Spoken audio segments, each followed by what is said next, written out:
Okay.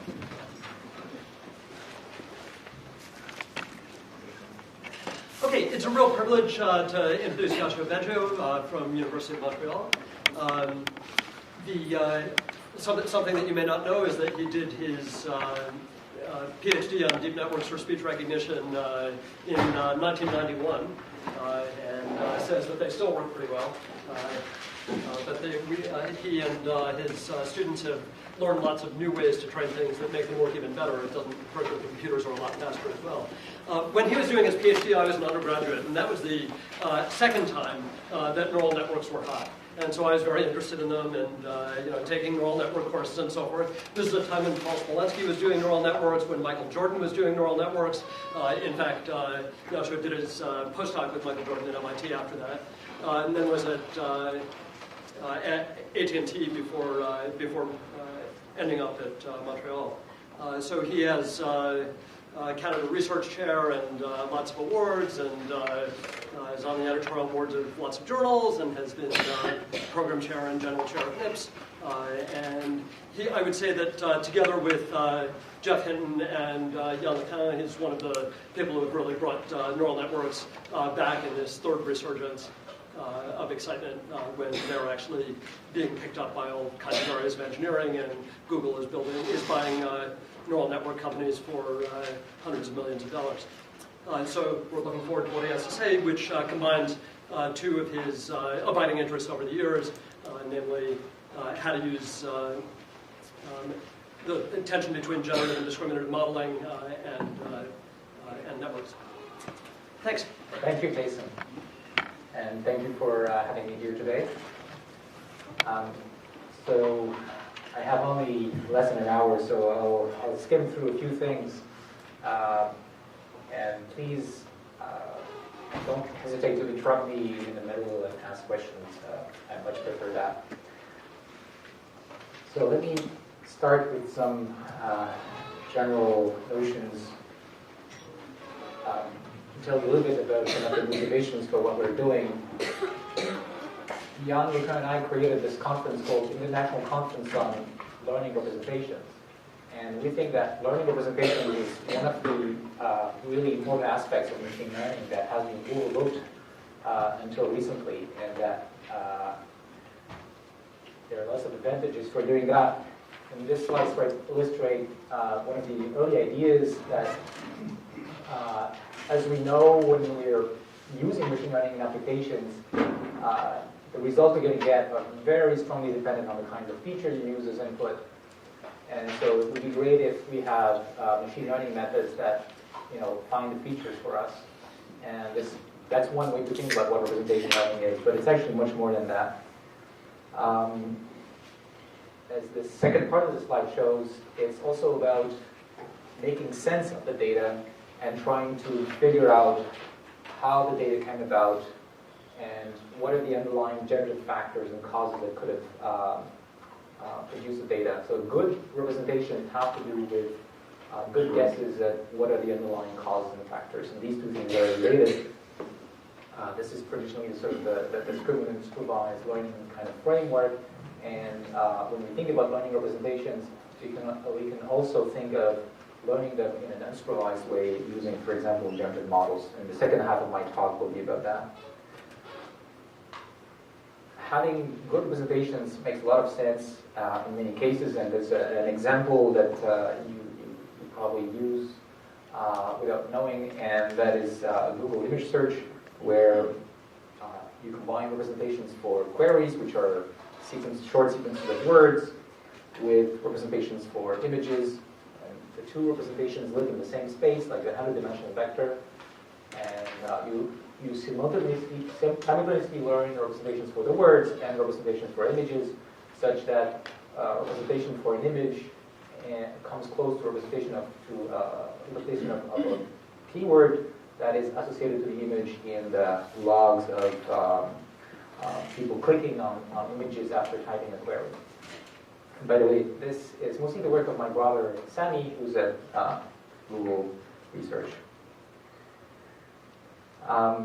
Since there are a lot of people interested in natural language processing here, I thought I would say a few words about some of the things I've contributed to that's connected to deep learning, but that came before, and that is the idea of learning representations for individual words as part of a language model. So I actually came here at Johns Hopkins about 10 years ago to talk exactly about this, and so in those days what it was about was learning to predict the next word and the sequence of words given the previous words, using a very straightforward neural net, with the only kink being that the first layer of the neural net is just mapping the word symbols into these vectors, one vector per word.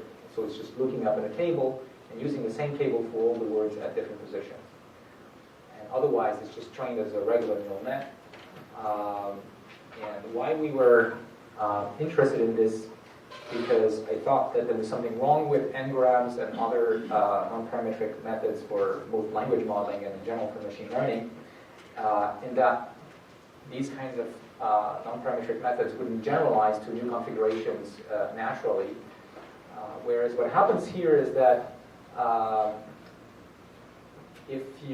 once you map the words to this distributed representation,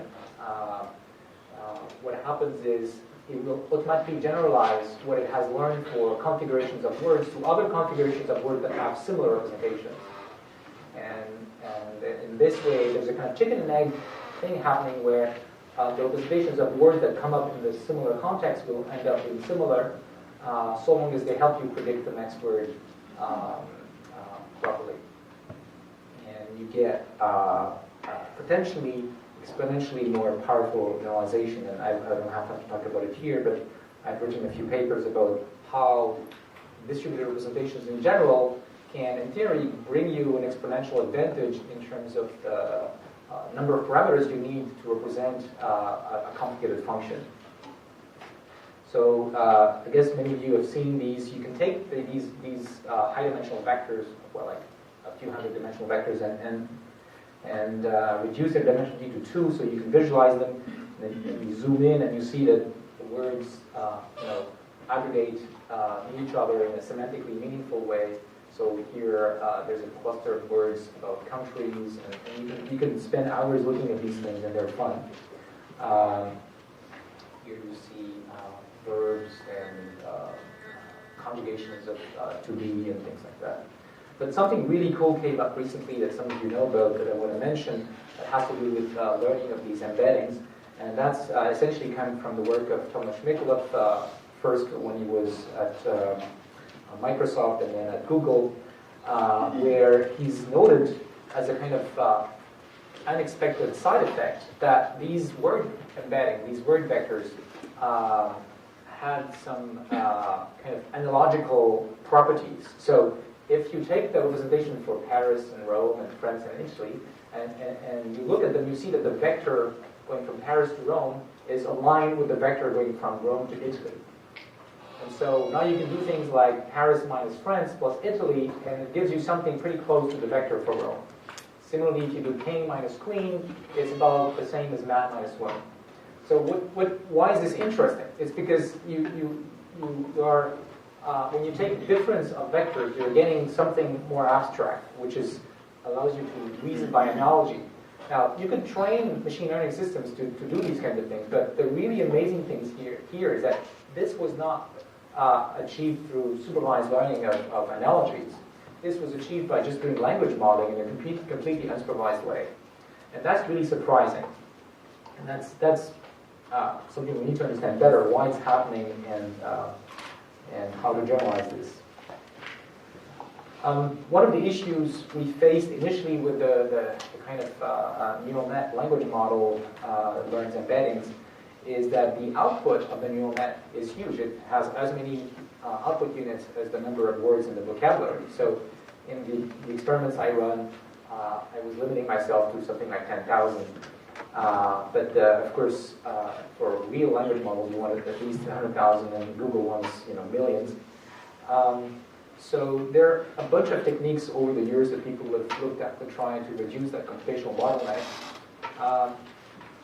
When I actually came here at Johns Hopkins, I presented this idea, and then we implemented it in the paper that came out in AI Stats a couple of years later, where you organize the word into some kind of hierarchy, a tree structure, and then instead of predicting the words directly, you predict the parent structure. So you predict which word class the word belongs, and within the class which word it is. And each of these predictions is small. And so if you have two levels and you organize it well, then the number of children you have to look at is only an order of the square root of the number and size of the vocabulary. And if you do it on a binary tree, you can go down to log n. So it's pretty drastic reduction in computation. And this is actually how current state-of-the-art models using a neural natural language model are doing it. And there are other methods that we played around over the years and other people looked at where you use sampling methods in order to reduce the computational burden. So instead of trying to, when you train these nets, what are you trying to do? You're trying to make the output of the correct word larger and make the output of the other word smaller. So you always want to, clearly you want to maximize the output of the correct one, but maybe you don't need to visit all the other ones for every example. You can sample negative examples, and that's essentially what all of these methods do. You can use important sampling tricks. You can also use some uniform sampling in a family of criteria called stochastic contrastive criteria. Basically trying to push up the correct answer and push down a randomly chosen incorrect answer. And even though you use the correct expected gradient. So this doesn't allow you to get an estimator of the probabilities, but it still works. So it gives you very good embeddings. And it still gives you, if you wanted to do something like classification or whatever, this still works. So it doesn't learn a probabilistic model of the sequence of words in a way that we can interpret it easily, but it does work in the sense of learning good representations. And in some cases, that's all you need. And the importance of the method. Yeah, these give you proper estimators of probabilities. Yeah. But this is so much simpler. All right, so let's get back to depth. So this is one of the things that I would say makes a difference between what we did in the when I did my PhD in the late 80s and early 90s and what we have been doing in the last 10 years now is trying to find better ways of training deeper neural nets, both supervised and unsupervised, both discriminant and generative. And there's a lot that's being written already, and there's probably a lot more to be done on the theory side to understand why having these multiple levels of representation could be useful. And the basic idea is that you can think of it like factoring a polynomial. So you can represent a polynomial as a sum of products, and it could be a very, very long polynomial with many, many terms. But maybe you can factor this polynomial into something that's much simpler to write down. And if you can do that, then you need much fewer parameters in order to train it. That's what deep learning is about. It's trying to find a kind of factorization of the function you want to learn into this composition of simpler functions. So if you can learn a composition, and it turns out that your composition of simpler function fits well your data, then it's more likely to generalize better. Simply because with a kind of simpler structure, you're able to explain more, even though the final function could be very complicated. I mean, it may look complicated, just like you take a product of polynomials and you multiply them, it ends up being a huge polynomial.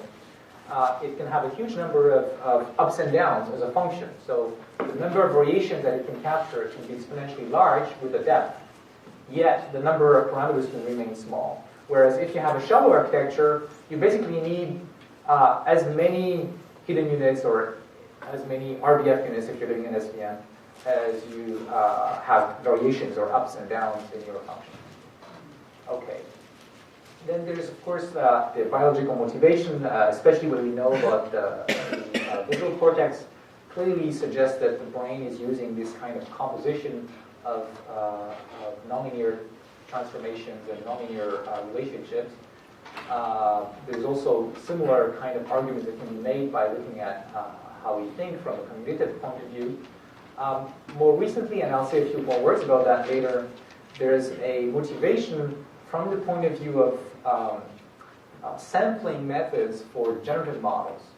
So it turns out that sampling in general probabilistic models is difficult, and the most general methods based on MCMC can in principle do everything, but they can be arbitrarily bad, arbitrarily high variance. And as I mentioned later, if you sample at the higher levels of representation, you can actually, again, these methods to work a lot better in the sense of better mixing. And of course, the real reason why people got so excited is because they found that it worked so well. And it applied to a bunch of things, most notably object recognition and speech recognition, but also language and music modeling. And the press has been picking up on that, and I guess this slide is already getting old. It's more, I'm not going to bore you with that. And the MIT Technology Review last year decided to put deep learning as one of the 10 breakthrough technologies of 2013. I mean, they were late by 6 years, but that's okay. So some of you, I'm sure a lot of you know about how speech recognition has been influenced, changed by the advent of deep learning, but I find this graph really amazing. So these are years, and the y-axis is word error rate on switchboard. And what happened in the 90s is that we made a lot of progress, both due to better algorithms. I mean, it was always GMM, HMMs, but essentially being able to train bigger models faster and so on. And then in the next decade, even though computational power continued to increase, models continued to be bigger, there wasn't so much progress. And then deep learning came. So that makes people pay attention. Yoshua, why do you think there wasn't progress during these times? Well, I was busy doing something else.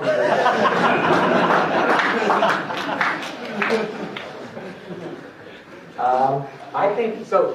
When I finished my PhD and I considered what I would do next, I thought the speech recognition area was going into kind of a local minimum where people were just doing very small tweaks, and I wanted to do something a bit more risky and ambitious. And I think that's a general problem in many areas of science, especially engineering-like sciences, where we can get stuck in an area of the space of algorithms. And so we have to take risks at some point and try things which don't work initially. So that's. I'm not sure that slide is entirely accurate. It sounds like a Microsoft view. Yeah, those numbers come from Microsoft. Blame them. You know what the big trick they did is? They started testing on a different subset from what people had been testing before. Oh. So really there's not more than like 10 or 20% relative improvement. So I wouldn't show that slide again. Yeah. Okay.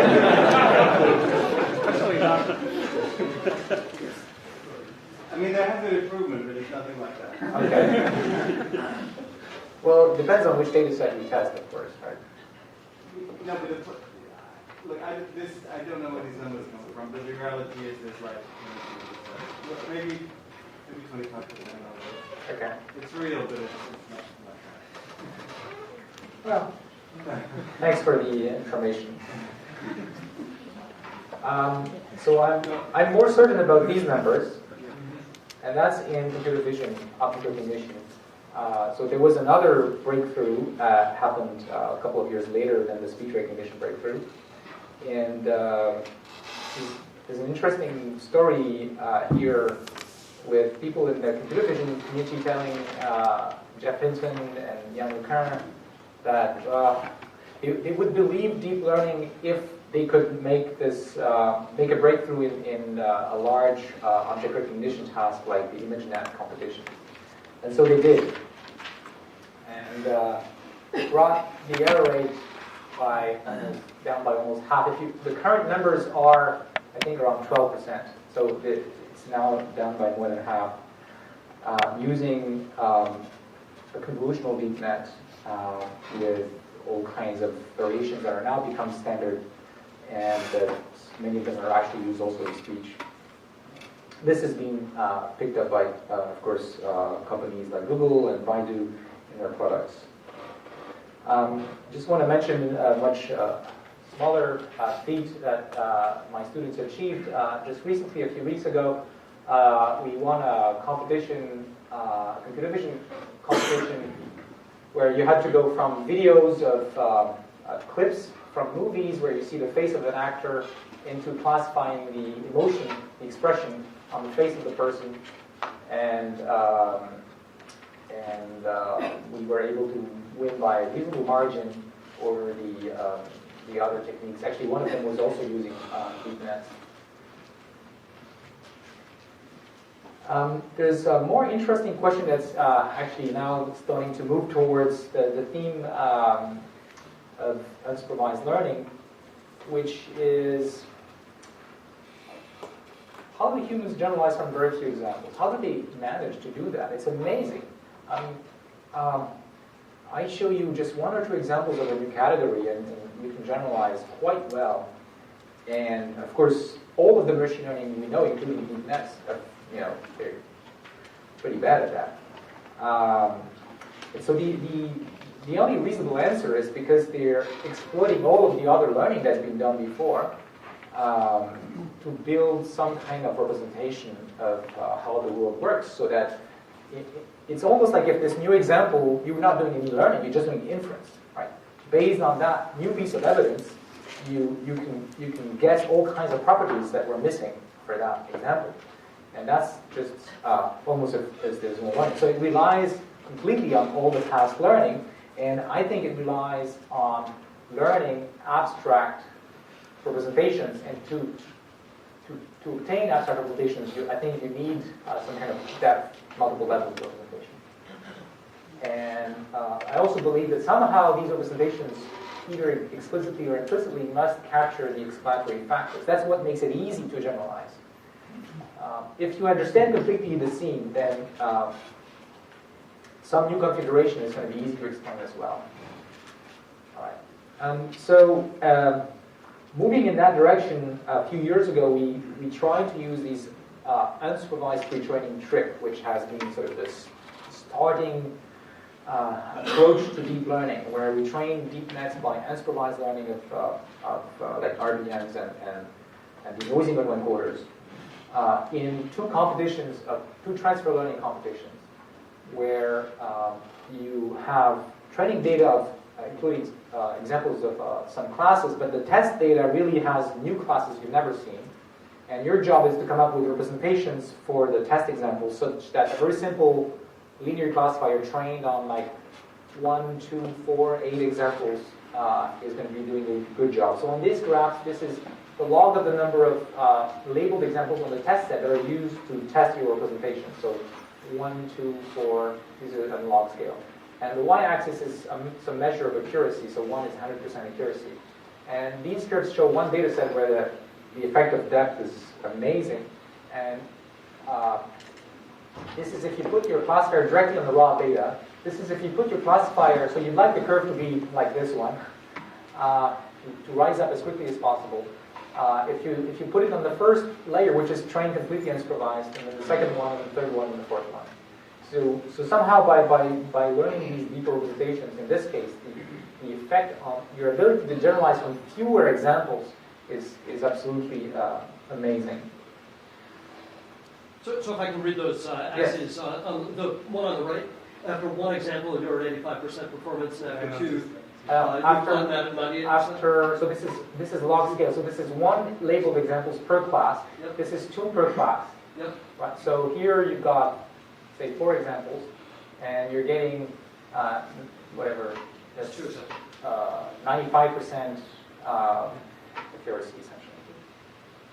How different were the classes, Joshua? So the interesting thing about this competition is that we didn't know what the data was. So the data had been obfuscated, so no one could use their own human prior knowledge in order to cheat into some good representation.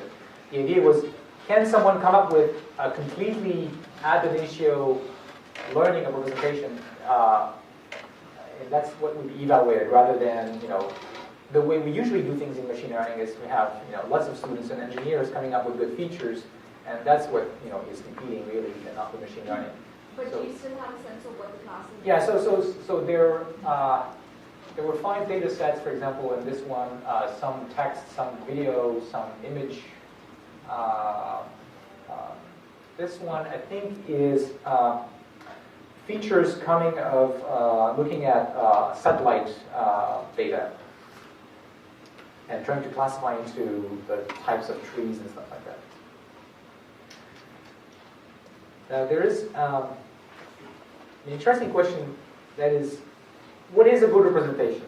I mean, if we're going to be learning representations, what makes a good representation? Of course, we could say, well, if we use a representation in a classifier and it does well, okay, that's an easy answer.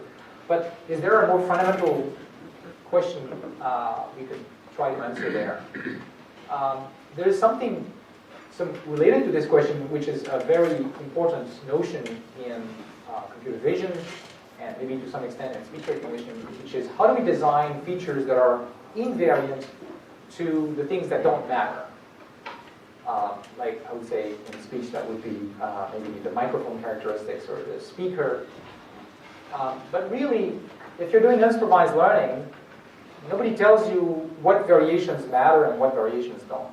So what can you do? In that case, you don't really want to do invariant learning because it doesn't even make sense. You don't know which variations matter. Like, you don't know if you're going to be using those features for speech recognition or for speaker identification. So you shouldn't throw away that information. You should just keep it, but somehow separate the characteristics of the signal that tell you about the speaker from the characteristics of the signal that tell you about the phonemes. That's what you really want. And you want to do that automatically without having to tell the machine. So that's what I call disentangling factors of variation. And I don't know how to do that, but that's what I would really like to have. Machine learning that discovers the underlying factors and separates them out. And maybe it's not going to do a perfect job because it doesn't know what the true factors are, but maybe there's something in the statistics of the data that gives you strong indications of what these factors are, and they have some kind of orthogonality or independence that you can exploit. It turns out that when we use our classical techniques like RDMs and autoencoders, some amount of disentangling is happening. In other words, that if you know that about some factors and you look for them in the features, you find some features more correlated to some factors and less correlated to other factors as you go higher up. So some kind of disentangling is going on, but we don't fully understand. And my thinking is that we won't be able to do this really well in general in a completely ab initio way. We need some kind of priors to help the machine figure out what disentangling even means. So so I've listed here a bunch of these priors. One is that there are such factors, right? That they exist and somehow they can vary separately. Another one is that they organize themselves at multiple levels in a kind of hierarchy. Another one is that if you have classes, then those classes, the identity of those classes is one of the factors explaining the data. Now, it doesn't have to be that way, right? That's the assumption that you're making in semi-supervised learning. For example, you could have, what I'm saying is, you could have P of x and y being decomposed as P of y given x times P of x, where P of x has nothing to do with y. In which case, you couldn't do semi-supervised learning. The only reason you're able to do semi-supervised learning is because P of x contains information about y. That, for example, there are natural clusters, and so if you can identify these clusters, then it becomes easier to classify. This prior tells you that if you have different tasks, that they share some factors, that some subset of factors is useful for some task, and another subset is useful for another task. So this is the prior we use in multitask learning. Another prior is the one we find in the manifold hypothesis, which tells us that in the kinds of data we care about, probability is concentrated. That most configurations are unlikely, and probability is concentrated in these typically low-dimensional regions. Connected to this hypothesis is the natural clustering hypothesis that tells us that, well, these regions of concentration can be interpreted as classes, and we can call them manifolds, and these manifolds are well separated by regions of low probability. Another interesting prior is the temporal and spatial coherence prior, which has been exploited for a long time, as well as a long history behind this. For example, all the work on slow features, it's exploited in, for example, convolutional nets because of spatial coherence, and in many guises this comes up.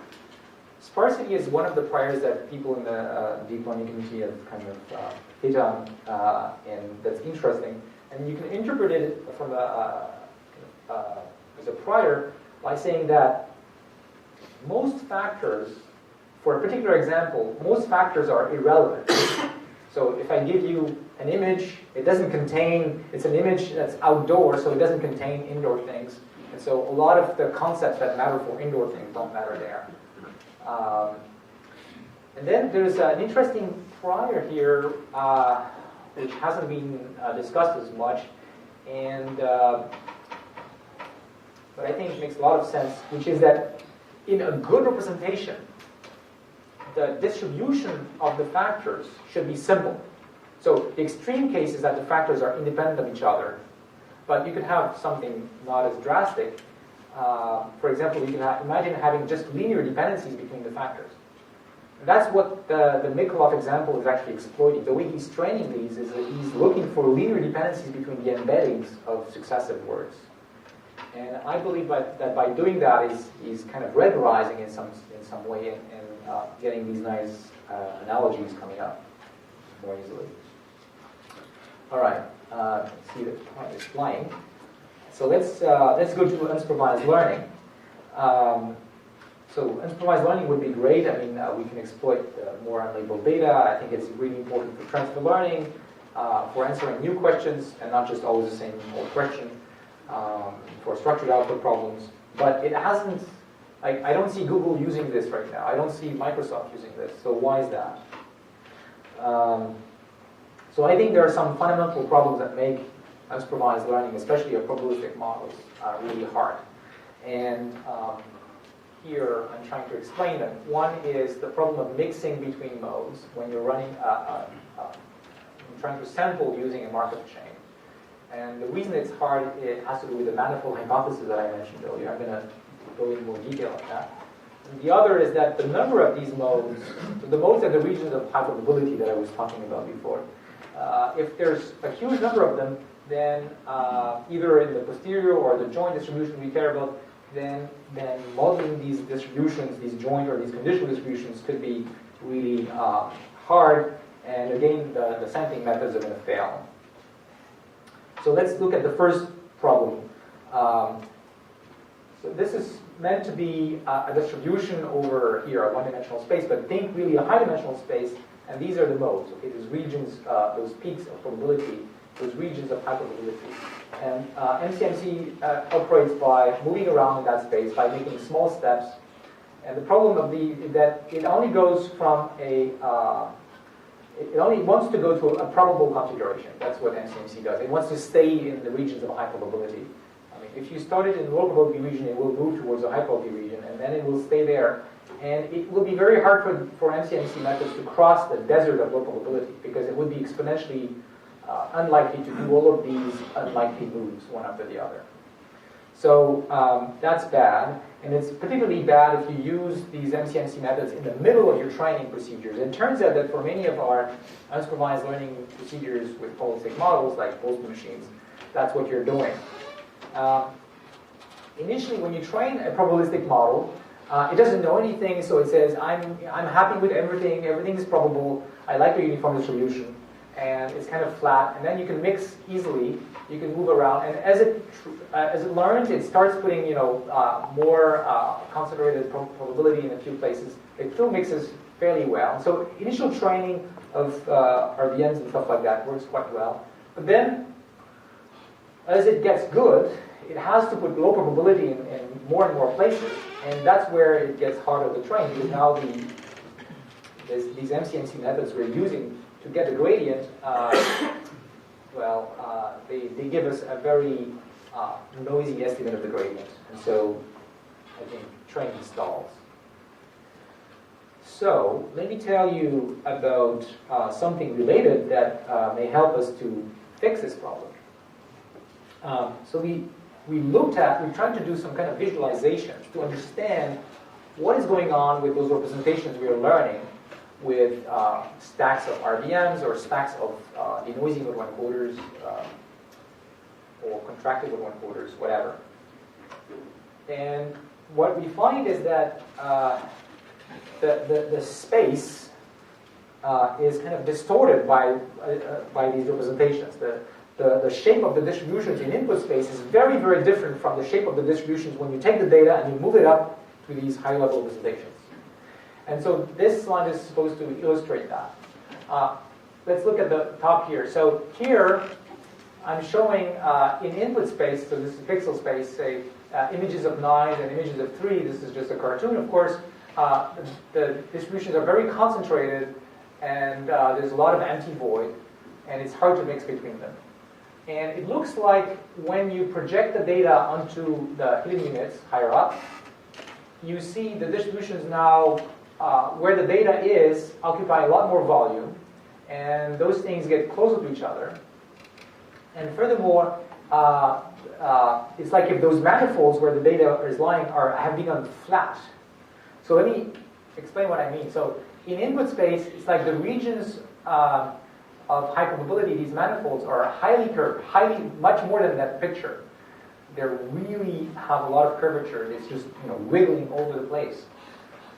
So if you take any two examples, think about two images like the 9 and 3 here, and you do a linear interpolation, and you look at the image in between, you get something that's unlikely. Like, to just add two images, you get garbage, right? It doesn't look like a real image. In fact, you know that it's a mixture of two images. Whereas if you do the same thing in the space of the learned representations, the image in between looks like a likely image. So here, if we take this 3 and this 9, and we move it up to the higher level representation, and then we add them up with different coefficients, we get all of these images which all look like fairly plausible digits. So what it means is that although in input space the manifolds are highly curved, in the high level space it's like this curve is like a straight line when you move in the representation space. And that's great. That's great because now it's much easier to do all kinds of things to mix in particular when you are working at that level.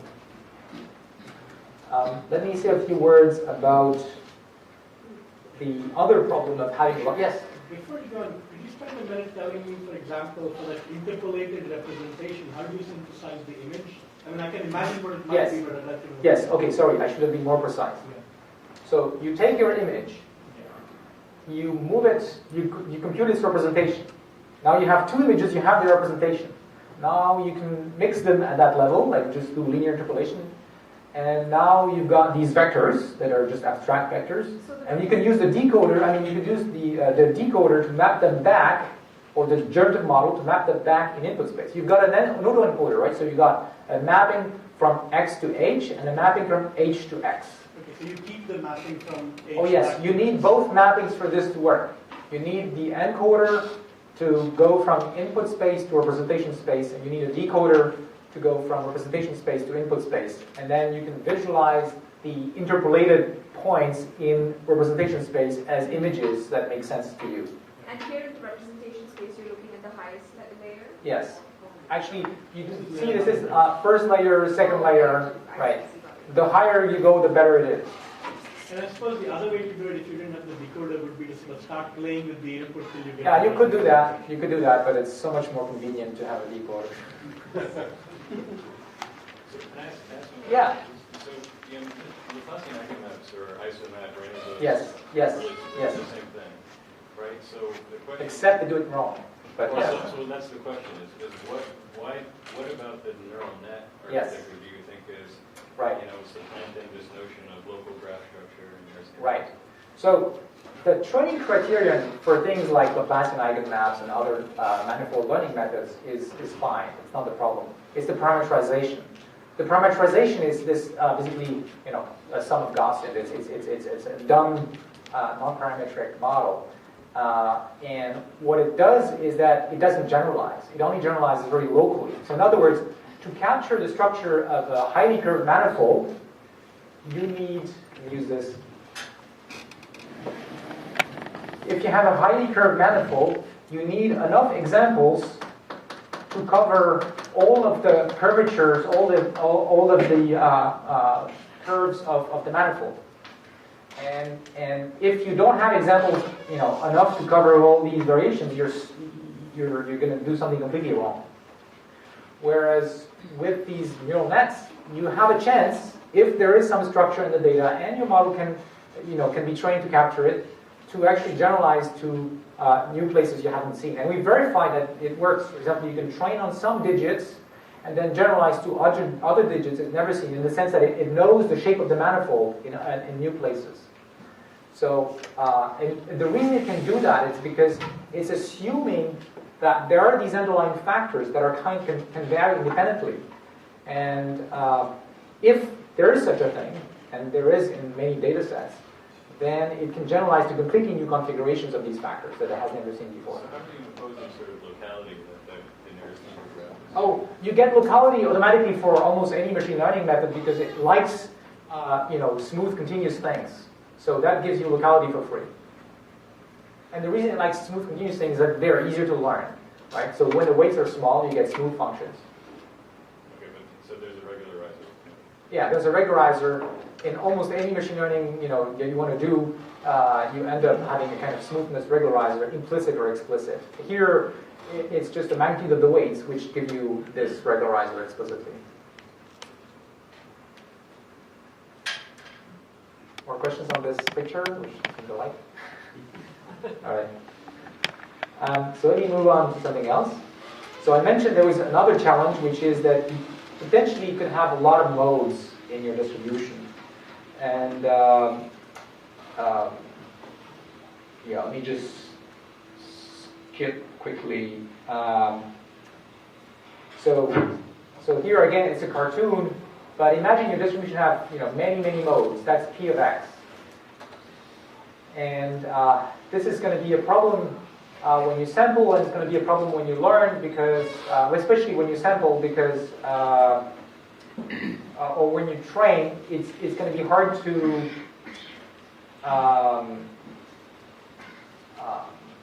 it's going to be hard to generalize to new modes. It's going to be hard to avoid spurious modes. It's going to be hard to even mix between all those modes when you're training. So instead, we consider a slightly different problem, which is the problem of learning a Markov chain that whose stationary distribution would be the same that you're looking for. So you're looking for some distribution, trying to estimate a distribution, but instead of representing P of X directly, I'm saying, well, why not representing the distribution implicitly through some conditional transition operator that tells you how to move from one point to another point. Now, the advantage of this in terms of dealing with the modes is that this conditional distribution only needs to look at few modes. So in particular, the normalizing constant of a probability distribution, the partition function, which comes up in the gradient, has to consider all the modes.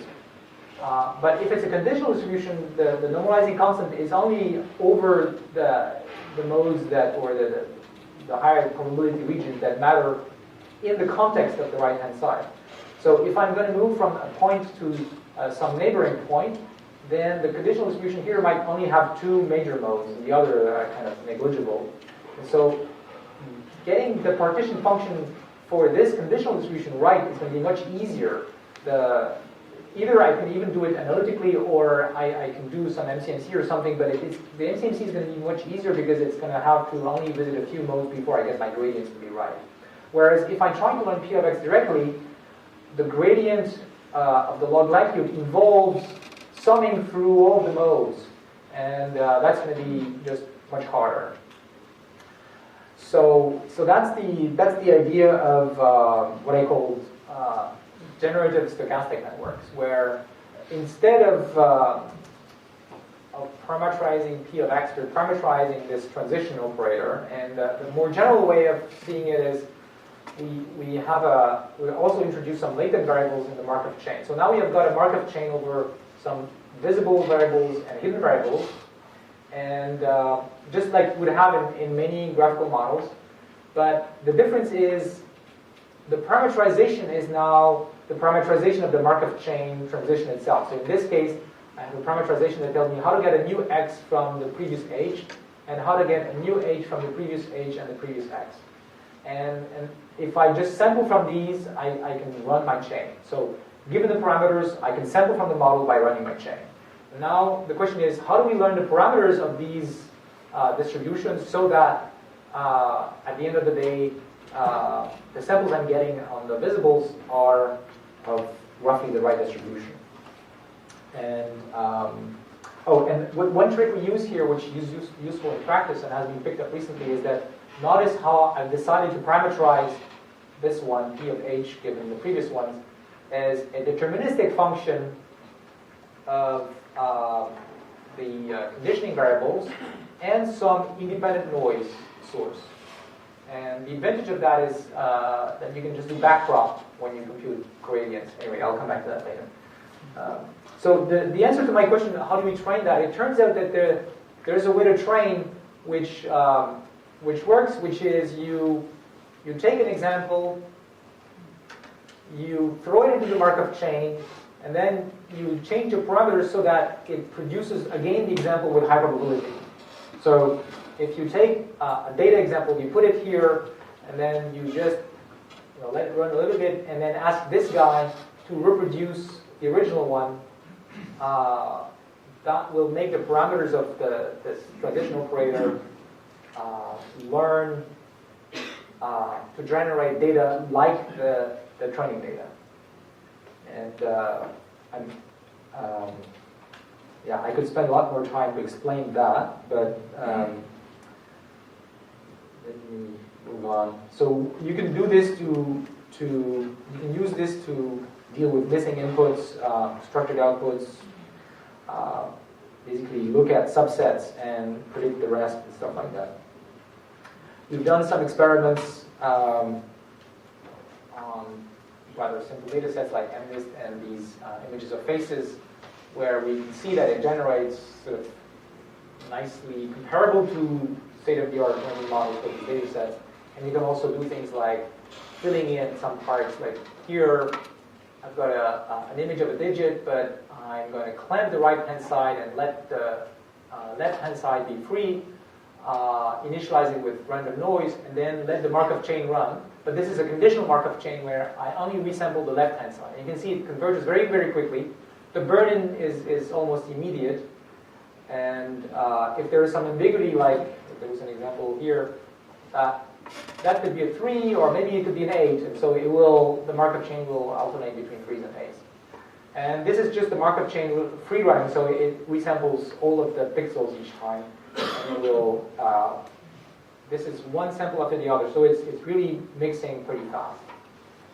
So sorry, the lower half is wrapping around, so we can see yes. the middle. It goes. I think so. Yeah, it looks like it's wrapping. Yeah, it is wrapping around. Yes. Yeah, so it's one long sequence here. So you can use this framework to actually explain a few nice things. And in particular, some of you may have heard of dependency nets. So dependency nets were invented by Heckerman and collaborators as a way to train Bayes nets that would be much simpler than the usual ways. And the way you would do it is you would train a separate model, maybe like a neural net, that predicts each variable given the other one. So this isn't the case where everything is observed, and but still learning the joint might be complicated because of the structure of the net. It may have very large cliques, so usual training methods are kind of difficult. But that's easy, right? It's just like any machine learning method that predicts one variable given other variables. But they didn't have, it wasn't clear from their paper and the subsequent work, what is it you're really learning here in the sense of, can you actually interpret this? What is the model that is actually being learned? Because these conditionals, unfortunately, are not guaranteed to be consistent with a unique joint distribution. So it turns out you can frame this as a GSN of a particular form by saying, okay, so actually this thing is a building block for a Markov chain, which is a Gibbs type of Markov chain. And the theorems we have tell us that as you do a better job of training this, your stationary distribution of the Markov chain is converging to something that estimates the data distribution. And so now you tell me, well, okay, but still, where is this unique joint? Well, actually, if you look carefully, what this joint is a kind of mixture of all the possible orders in which you could visit the variables to decide which to resample. And in fact, the sampling scheme that they were using doesn't work. I mean, it doesn't satisfy the ergodicity characteristic. So they were proposing to iterate one variable at a time in a fixed order, but you actually have to do it in a random order in order to guarantee ergodicity. And then you can show that this way of training, which is just kind of pseudo-likelihood, gives rise to a Markov chain that estimates the true data generating distribution. In general, if you have a way to train models that estimate the joint probability of some subset given the rest, then you can usually basically extend this and essentially obtain Markov chains that use these condition probabilities to resample subsets each time. And I'm going to tell you about a particular model that we worked on called NPDDM, which is derived from deep Boltzmann machines. And NP stands for multi-prediction. And these are samples from the model. So let me go to the next slide to explain this.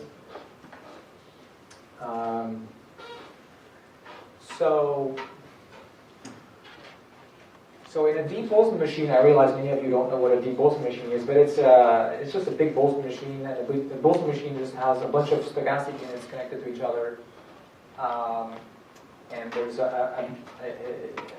various Markov chains you can define to sample from it. The most traditional is the Gibbs sampling, where you resample one variable or a subset of variables at a time. But what we're doing here is slightly different. We're taking the energy function of the deep Boltzmann machine and we're training it with a generalized pseudo-likelihood, meaning just what I was talking about, that you're going to predict on some subset of variables like these two guys or these guy, or actually the y here, that we're trying to learn the joint of input, image, and label. So you predict a subset given the rest. And an interesting subset is y given x, but there are all the other subsets that could be there. And you, instead of using Gibbs sampling to predict, which would involve averaging over many runs, we use mean field. So it's just basically like a big recurrent network in which each unit gets updated deterministically based on the layer above and the layer below, and you recurse that many times, and then you just read off probabilities for each of the variables after a fixed number of steps. And you try to make these probabilities high or low to maximize the probability of the correct values of these variables. So again, you can interpret that as a GSN, it's just very similar to the dependency nets case. The interesting thing is, well, we can now use this for classification, of course, and we can get very good performance with that. So we get something like 0.88% error on MNIST, which compares to previous work on D. Boltzmann machine, where you get 10 point, no, sorry, where is the, 0.95%, right?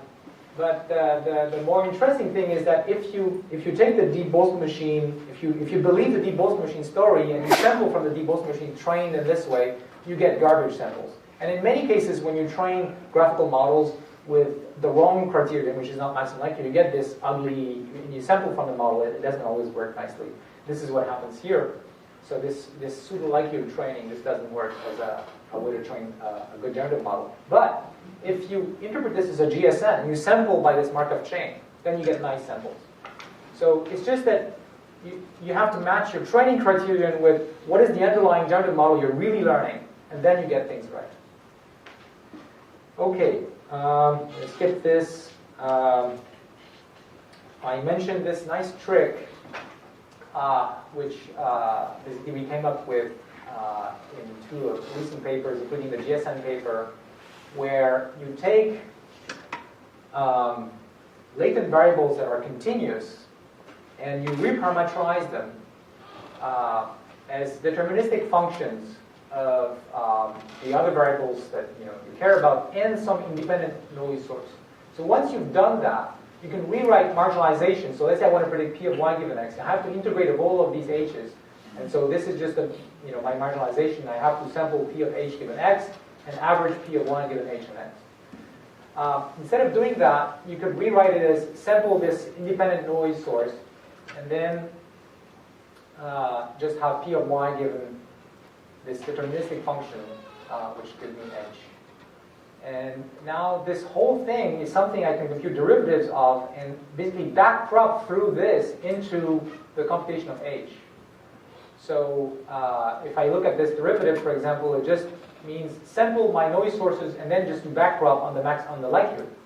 That's very, very easy. It says take your noise sources, generate your noise. That will give you values of the latent variables, and just do backprop into your model of the likelihood, which now is something you can compute. Whereas if you had the kind of sampling view of things, it wasn't obvious you could do that, but you can. Should we think of this as analogous to importance sampling? No. You could also do important sampling on top of that, but that's more like how you can backprop into. So, for example, the way we trained this big thing here is we have a target for this. We want to maximize likelihood of somehow the correct answer here. We just backprop through this as a big recurrent net that has noise injected in it everywhere. And so you can, you don't need to marginalize explicitly. The only thing is you sample your noise. That gives you now a kind of deterministic computation from input to output. And this is like a big denoising encoder, by the way.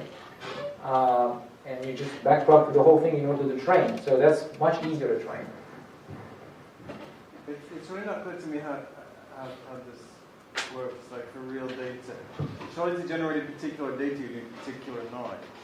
Oh no, the noise is blind. It's like Gaussian or setting some bits to 0. It's like in denoising encoders. The noise actually has to be as generic as possible. Yeah, you don't want specific noise. You don't want. I think I've taken enough time now, and. Just to conclude, deep learning has matured from the early years, 2005, 2006, when we started this. Lots of industrial applications, as you know, but I think there's lots of really exciting challenges ahead of us. One question is, how do we really learn better abstract representations? And that's, I think, is going to be very important to deal with the cases where generalization is difficult. When you want to generalize to new classes, new domains, non-stationary situations, and so on. And the other aspect of my presentation was when you want to do unsupervised learning in many probabilistically motivated approaches, you end up having to deal with these intractable sums. And there are many approaches that have been proposed, and I'm suggesting that maybe we can reframe the way we do things, where we learn directly to generate the data, rather than learn a probabilistic model that has, an analytic formulation for P of x. All right, and I want to thank a lot of people from my lab who have contributed to this work.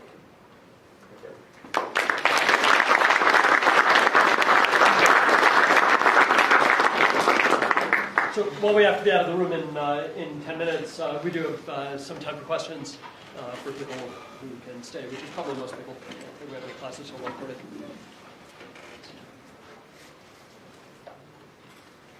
Okay. Hi, it certainly is a dramatic improvement from what seemed to be in the previous era prior to what you're talking about today, not particularly new ideas, let's say. And I wonder whether the following kind of question has also seen dramatic improvement, which is understanding why the networks do as well as they do and why they fail where they fail. You can imagine a competition where everyone's given a very successful network. What you have to do is explain why it works. Right. So I just wondered to the extent there has been conceptual, technical improvement on that. So let me try to answer your question. Of course, I think a lot more needs to be done in the direction you were talking about, of understanding. One thing we've done is we've run some hypothesis testing experiments to try to understand why this unsupervised pre-training scheme works so well in some cases. And one of the conclusions is that there's a strong regularization effect. You can really show that the pre-training acts as a regularizer, and so that's interesting. That's one part of the story. Another part of the story is more connected to the optimization problem, which is, I believe, one of the great challenges ahead of us, how to better train these beasts. So even if you have infinite amount of data, forget about regularization. How do we train these models well? Whether they're generative or they're discriminant. Actually, it's easier if they're discriminant. They seem very hard to train, and we can get stuck in what looks like local minima. We don't even know if they're local minima, and I now believe that they're not local minima, they're saddle points, but that's something that needs to be evaluated. So there's some understanding that's starting to emerge, but it's still a lot of questions.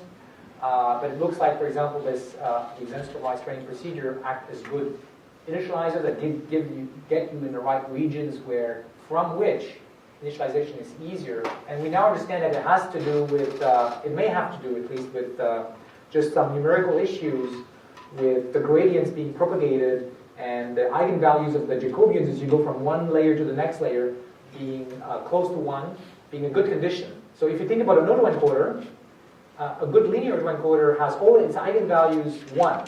It's trying to learn like the identity mapping. And it turns out that this is a very good condition for the gradients to be propagated across many steps.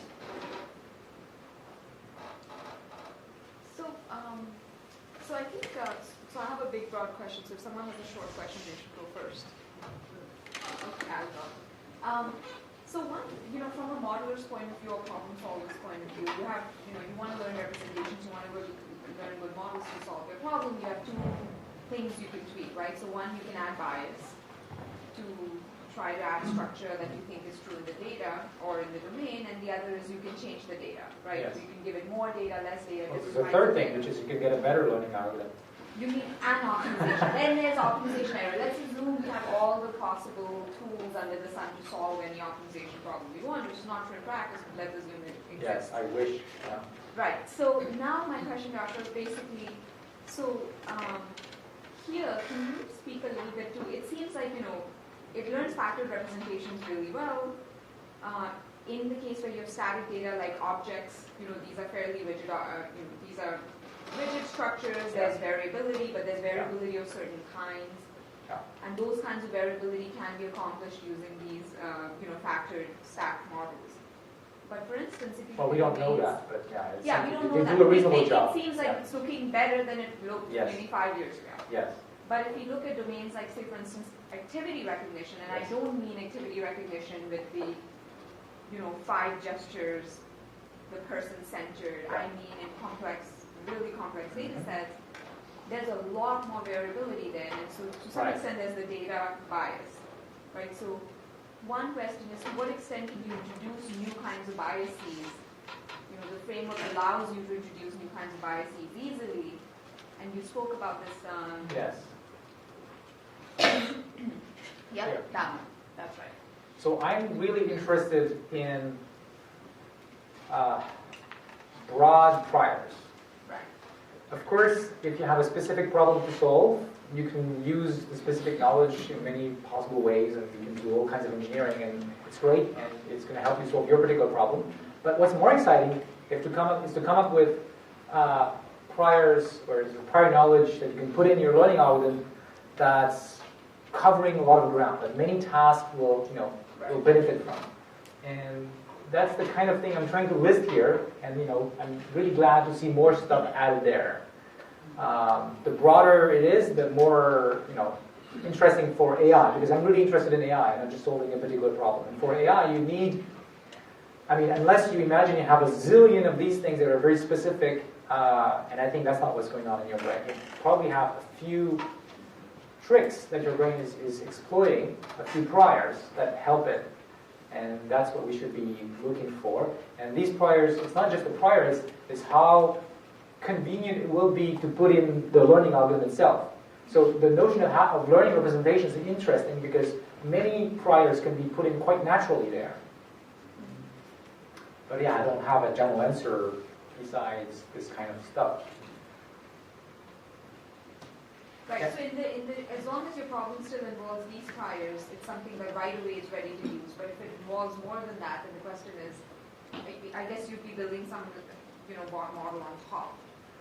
Just like you would do It's with all, language modeling and things like that. it's all tinker toy, and Yeah. I don't know. There's no general recipe. Jason? So maybe there's time for one other broad question. So the brain is not getting IID examples. Yes. Yeah, that's a great question. I think that besides the interesting sort of learning theoretical things you could say about non-IID data, the real key is to learn representations that will allow you to generalize even though the distribution has changed.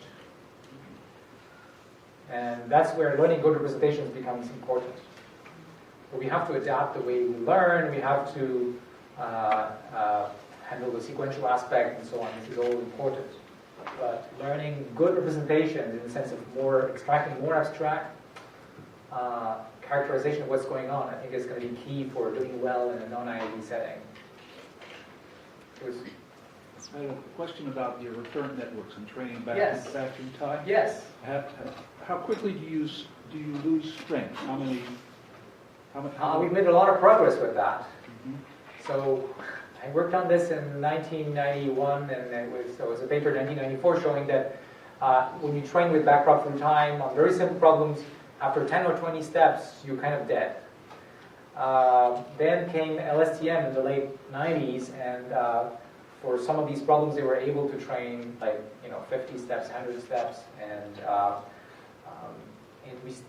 we still don't have a good understanding of why they work, I think. And now, in recent years, there's been a few more tricks added to the bag of tricks for training recurrent nets that allow us to, in some cases, to train over hundreds of steps quite well and to generalize over thousands of steps. Now, these are very specific, simple problems, and I don't want to make too grandiose claims, but there has been progress, and there's interestingly a lot of work, a lot of people looking at this, and I think there will be more progress in the next few years. Do you feel like you have the right kind of computer hardware nowadays for No. these types of problems? Or is there a different kind of computer hardware you prefer to have available? Yeah, 10,000 times faster, that's what I mean. Yeah, seriously, we're limited by the computing ability that we have right now. All of the better models we have, we know we could get better results if we could train a model that's 10 times or 100 times bigger. So clearly, there's a much more pressing need now than ever for specialized hardware. So we've already benefited, we've seen the amazing impact, just a 10-fold speed up you get with GPUs on, everybody's being impacted by this. If we can get another 10-fold speed up or 100-fold speed up, I think the impact on applications could be amazing. Now, what is the right hardware? I don't know, but I have some maybe clues. I don't think you need 32-bit precision on these weights while you're doing computations of the gradients. You need to store them with high precision, but the gradients themselves can be very noisy. And we see this by the fact that we can train these nets where we inject noise all over the place. And that means, like dropout and my Gaussian noise, that means you don't need that much precision when you compute the gradients. But so that means the bulk of the computation could be on low precision somehow, either analog or digital hardware. That could give you a speed up. Another kind of speed up is parallelization. Unfortunately, that's harder, and I have some ideas to do that, but and people at Google are very busy trying to move in that direction, but it's not easy to make those algorithms parallelize because the optimization methods are inherently sequential. At least those that work well right now. So I think I better call time because we're supposed to be out of the room. So let's thank Yoshua again for a nice talk.